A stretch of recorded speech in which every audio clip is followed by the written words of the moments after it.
कला केंद्र भागलपुर में 4 मई शनिवार को सृजन मेला का शुभारंभ हुआ।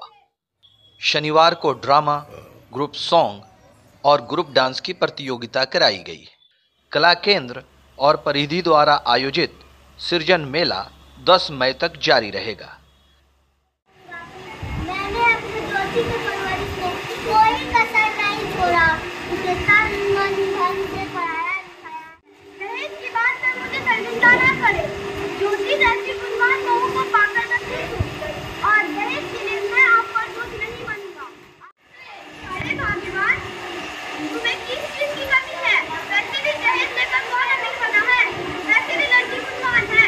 उसके गुणों का आप खोलकर पीना। आपने आज तक मेरे बारे में नहीं सोचा तो मेरे बेटे के बारे में क्या सोचिएगा? अरे रोहित को भी लड़की पसंद है।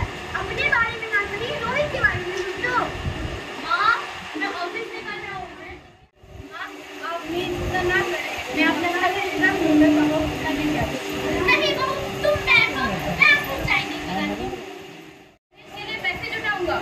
अरे जमाना बदल गया, आने वाले टाइम में दहेज का चक्कर ही नहीं रहेगा। सब कहने की बात है। आजकल का माहौल देखा है कितना खराब है। अरे ऐसे माहौल में बेटी संभालना आसान है क्या? तुम ऑफिस जाते हो, मैं ऑफिस जाता हूँ, पीछे कौन संभालेगा? अरे कुछ पूछ नीच हो गई तो जमाने को क्या दिखाऊंगा?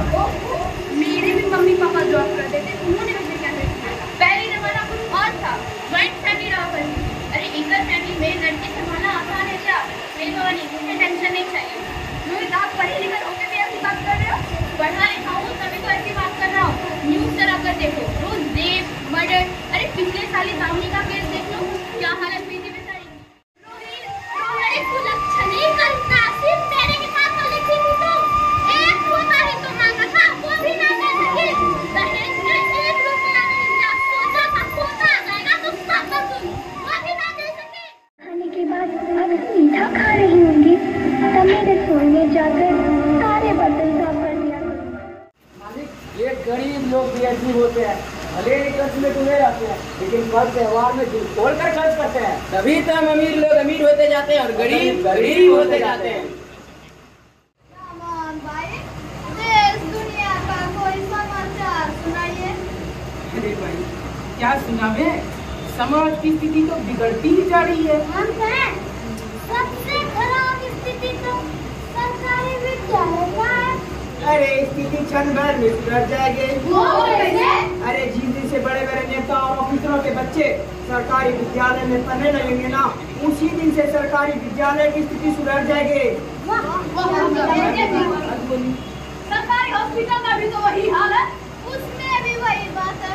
अरे जिस दिन से बड़े बड़े नेता और ऑफिसरों के हाथ सरकारी अस्पताल में आने लगेंगे ना, तो अस्पताल की स्थिति सुधर जाएगी।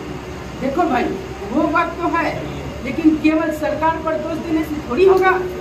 अरे पब्लिक का भी तो कुछ जिम्मेवारी बनता है ना। बिल्कुल सही है। न्यूज़ द पैशन के लिए कला केंद्र भागलपुर से गोहर आलम की रिपोर्ट।